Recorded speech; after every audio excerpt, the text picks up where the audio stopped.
La artillería ha sido fundamental en la guerra moderna, pero Ucrania está a punto de cambiar esto. Durante años, Rusia confió en disparar proyectiles de artillería sin cesar y usar tácticas anticuadas. Superó en producción a la OTAN, golpeando a las fuerzas de Ucrania con fuerza bruta, con la esperanza de abrumarlas.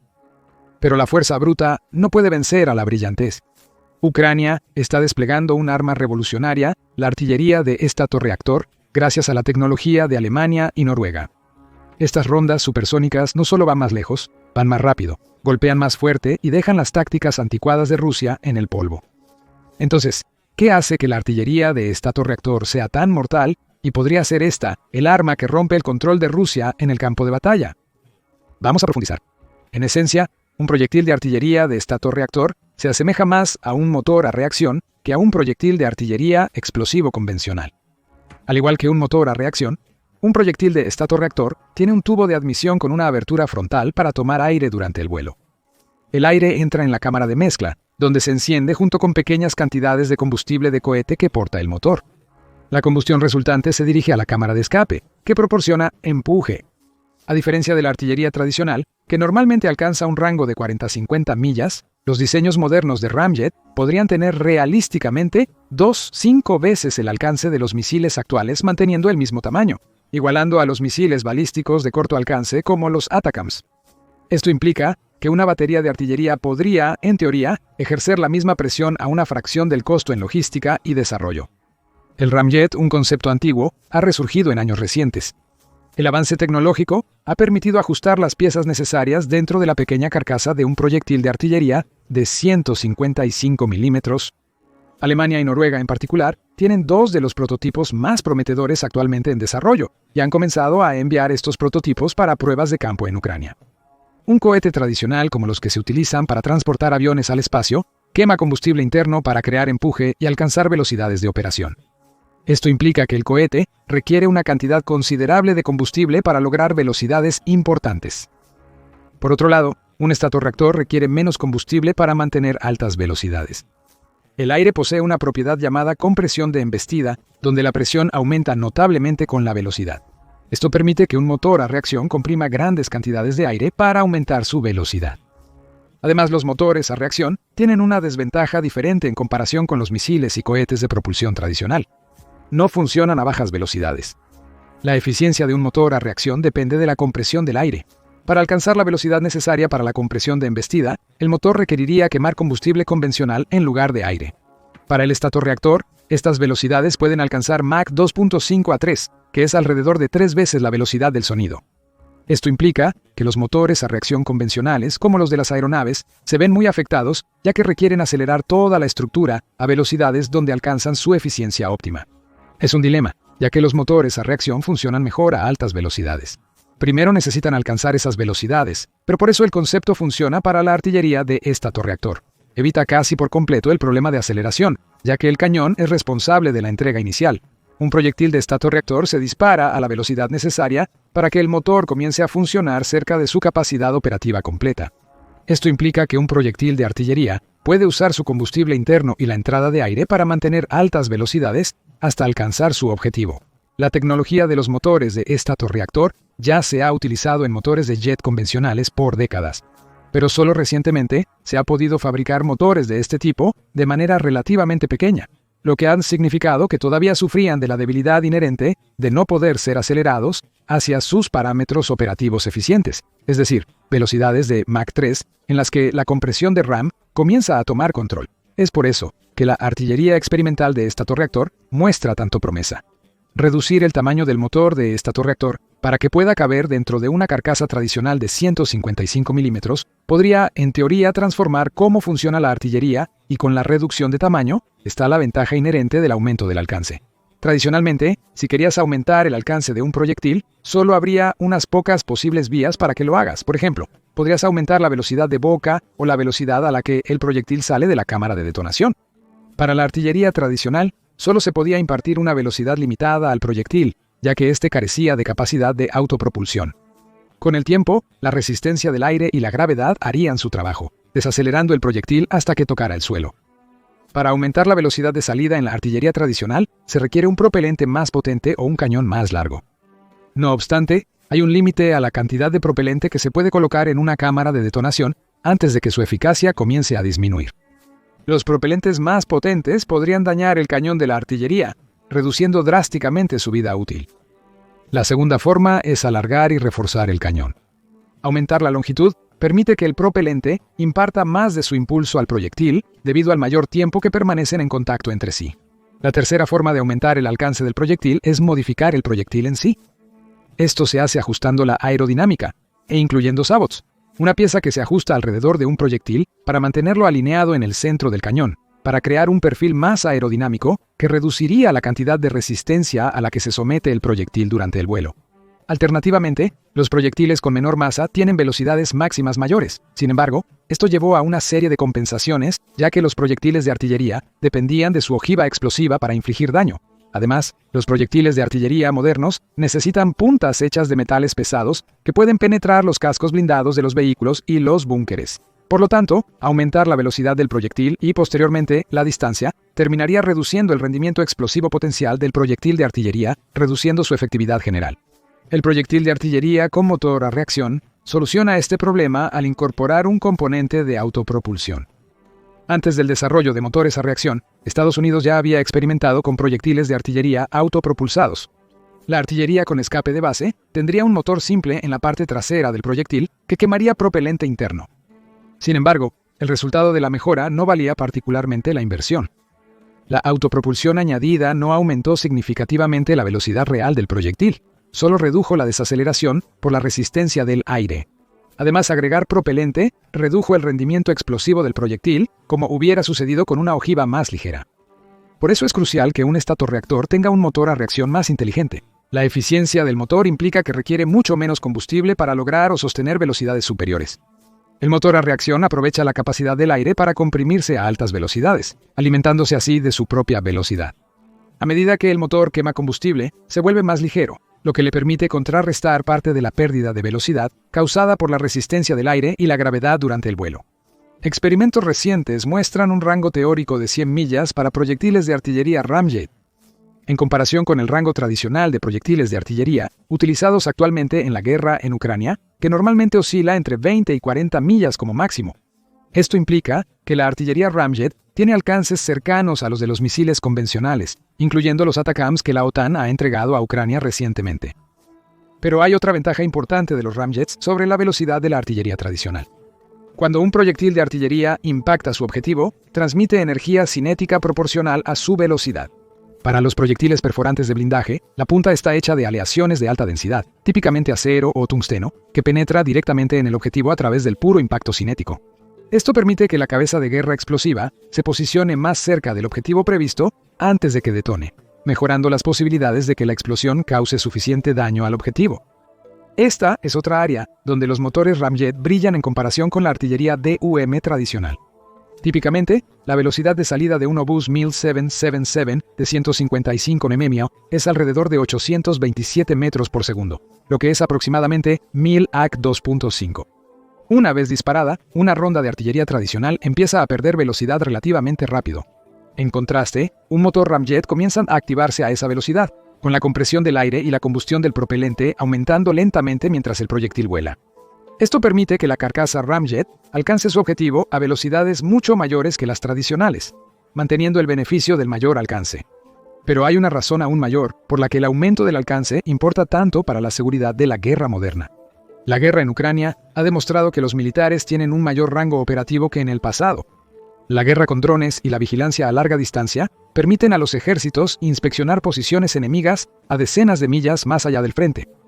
Esto implica que cualquier cosa cerca del frente podría ser objetivo de drones, misiles o artillería en cualquier momento. La combinación de artillería y drones es la razón por la que ambos lados tienen dificultades para avanzar en la guerra. El ejército ucraniano tiene un sistema de guerra con drones mucho más desarrollado, con drones kamikaze efectivos, de vista en primera persona y antitanque, que pueden unirse para crear un sistema ofensivo y defensivo consistente y prácticamente insuperable por el que Rusia necesita atravesar. Los operadores de drones recopilan información que la artillería utiliza para lanzar ataques más efectivos de bajo a medio alcance. Rusia emplea un concepto similar. Rusia tiene una gran ventaja en artillería, lo que le permite bombardear implacablemente a las fuerzas ucranianas, priorizando la cantidad sobre la calidad para mantener una presión constante. Ambos bandos del conflicto están desarrollando nuevas tecnologías de guerra electrónica, principalmente para contrarrestar los drones desplegados por el lado opuesto. Esa es una de las razones por las que los drones y la artillería han sido elementos constantes en el conflicto. Los drones son una necesidad práctica para ambos lados, por su capacidad de realizar misiones de vigilancia y ofensivas. Por otro lado, la artillería es uno de los pocos sistemas de largo alcance que no depende de la electrónica para alcanzar su objetivo. Los misiles y otros tipos de municiones guiadas suelen tener algún tipo de electrónica que puede ser manipulada externamente para reducir su precisión. La artillería tradicional evita por completo el aspecto de la guerra electrónica. Como se mencionó, la artillería tradicional tiene una limitación de alcance significativa, lo que significa que las baterías de artillería y los obuses necesitan estar peligrosamente cerca del frente. Incluso con ventaja numérica, la artillería rusa puede ser eliminada por la artillería enemiga o ataques de largo alcance guiados por vigilancia de drones. Por otro lado, la artillería con motor a reacción puede desplegarse mucho más lejos del frente. La artillería está protegida al estar fuera del alcance de la artillería convencional y ataques de drones, mientras mantiene suficiente potencia para ser un arma ofensiva efectiva. Esto sugiere que Ucrania podría, teóricamente, ubicar su artillería más cerca de sus defensas. Esto obligaría a Rusia a usar sus capacidades de largo alcance, como drones militares y misiles, para presionar significativamente a la artillería ucraniana.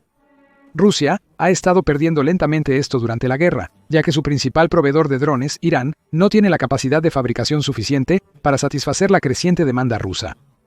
La adición de artillería Ramjet, iniciada en mayo de 2024 con prototipos iniciales, permitiría a Ucrania reasignar algunas fuerzas de protección de artillería al frente, creando una línea defensiva más coherente.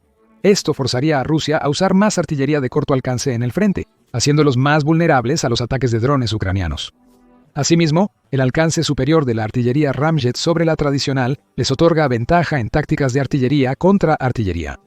La ventaja de alcance de Ucrania le permitiría casi siempre realizar el primer ataque. Pero hay otro aspecto de la artillería Ramjet que podría hacerla valiosa para Ucrania: la diversidad de largo alcance. Hasta hace poco, Ucrania tenía varias desventajas en la guerra. El ejército ucraniano recibió un suministro limitado de misiles de largo alcance que podrían usarse para atacar más profundamente en territorio ruso. Los misiles se usaban frecuentemente para destruir importantes líneas de suministro en el área ocupada de Ucrania, frenando el avance de Rusia. Pero eso cambió cuando Ucrania desarrolló una sólida industria de drones militares. Además de emplear drones comerciales pequeños para misiones cercanas al frente, Ucrania ha desarrollado y probado diseños de drones de largo alcance que podrían imitar a los drones iraníes utilizados por Rusia desde el comienzo de la invasión. Estas mejoras han permitido a Ucrania lanzar un ataque de drones a gran escala hasta Moscú, que se encuentra a unas 400 millas de la frontera ucraniana. El ataque del 10 de septiembre demostró que Ucrania podía presionar complejos militares rusos, centros industriales y de población, mientras permanecía relativamente a salvo de un contraataque. El segundo avance en rendimiento de largo alcance llegó mucho más recientemente, cuando la administración del presidente Joe Biden permitió a Ucrania usar los misiles ATACMS donados directamente contra Rusia. El anuncio del 18 de noviembre fue seguido por el lanzamiento de Ucrania de 6 misiles a los arsenales militares de Rusia. Pero ambos sistemas tienen inconvenientes inherentes. El sistema de guerra con drones depende en gran medida de la electrónica, lo que significa que Rusia probablemente ha desarrollado un sistema para interferir las señales que los drones necesitan para orientarse y alcanzar su objetivo. En segundo lugar, los drones militares generalmente vuelan a velocidades de alrededor de 402.7 km por hora, con algunos modelos alcanzando un máximo de 805 km por hora. Estas velocidades son significativamente inferiores a Mach 1, que es 741 millas por hora. Esto implica que los sistemas de defensa antiaérea suelen poder rastrear y derribar fácilmente drones lentos.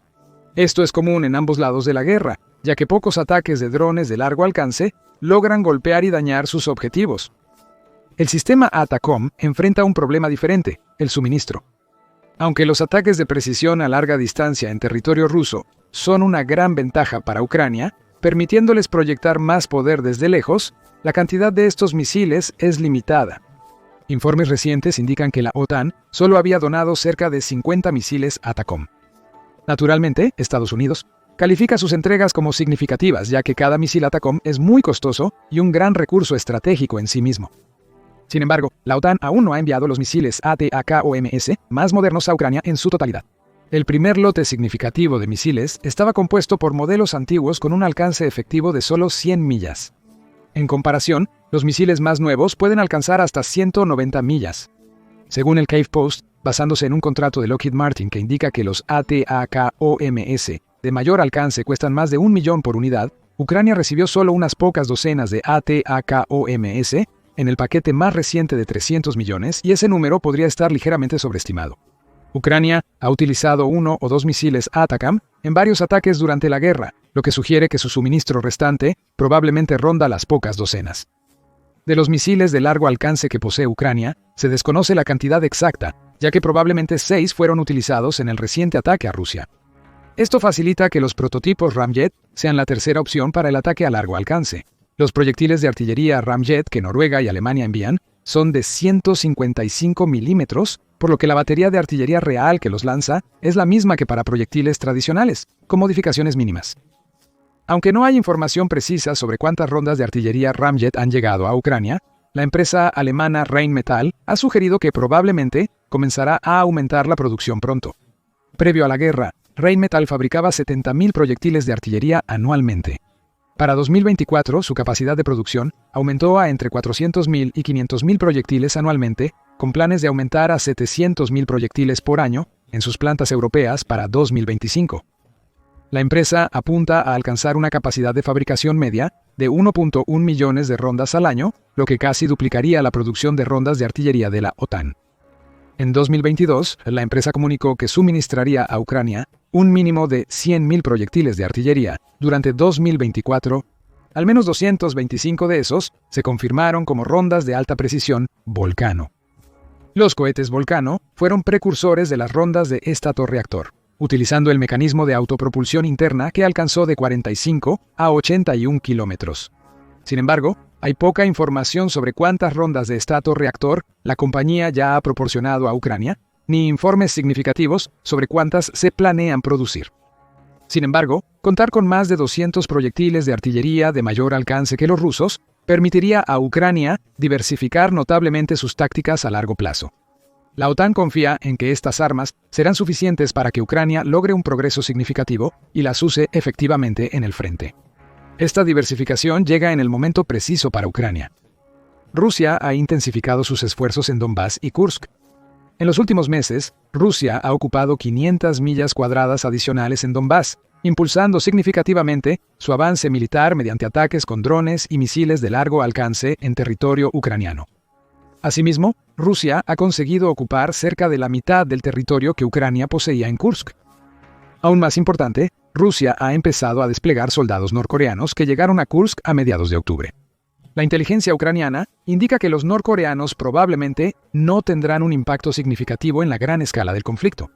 Esto se debe a que los norcoreanos carecen de la capacitación y el equipo necesarios para competir con las tácticas modernas de drones que prevalecen en Kursk. Ucrania sugiere que la tasa de bajas para las tropas norcoreanas en Kursk podría alcanzar hasta el 90%, lo que significa que de los más de 11.000 soldados confirmados, se espera que solo poco más de 1.000 sobrevivan a la guerra. Aún así, esos 11.000 soldados son cuerpos que el ejército ucraniano debe atravesar para repeler con éxito la contraofensiva rusa en Kursk, que se estimó contenía unos 50.000 efectivos en un momento dado. Esto probablemente justifique que Rusia desvíe más tropas al frente en Donbass. Efectivamente, los norcoreanos son una distracción del verdadero frente en Ucrania. Sin embargo, el ejército ucraniano no puede permitirse ignorarlo. Sin embargo, Ucrania enfrenta otro problema posiblemente más crucial: el cambio de administración en Estados Unidos. Con Trump de regreso en la Casa Blanca, existe una posible reorganización en cómo la administración de Estados Unidos o las políticas exteriores darán forma al conflicto. Durante su primer mandato, Trump mostró una postura más favorable hacia Rusia y Corea del Norte en comparación con el resto de Occidente, convirtiéndose en el primer presidente estadounidense en visitar Corea del Norte. Esto podría hacer que Trump revierta algunas políticas de la administración Biden, especialmente las relacionadas con el envío de armas y ayuda financiera a Ucrania. Trump fue un oponente vocal de que Estados Unidos permaneciera en la OTAN, debido a que la mayoría de los miembros no cumplían con los presupuestos de defensa nacional recomendados. Este problema se ha resuelto en gran medida, con países centroeuropeos como Alemania y Polonia invirtiendo miles de millones en sus ejércitos y en la OTAN. Entretanto, Suecia y Finlandia se han incorporado a la OTAN y las dos tienen un importante gasto militar y capacidad armamentística.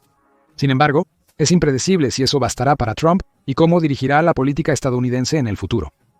Por esto, Putin se ha estado preparando para hacer más movimientos ofensivos, incluso iniciando una nueva ronda de amenazas nucleares en respuesta al uso de los misiles ATACMS. Hasta ahora, las políticas de Trump no parecen interferir significativamente con el statu quo, ya que la ayuda estadounidense a Ucrania continúa. Sin embargo, Trump ha indicado que tiene planes para lograr un acuerdo de paz, y a diferencia de antes, parece oponerse más abiertamente a Putin. Ha señalado que la guerra nunca debería haber ocurrido, y que podría haberla terminado en unos pocos días en 2022 si estuviera en el cargo.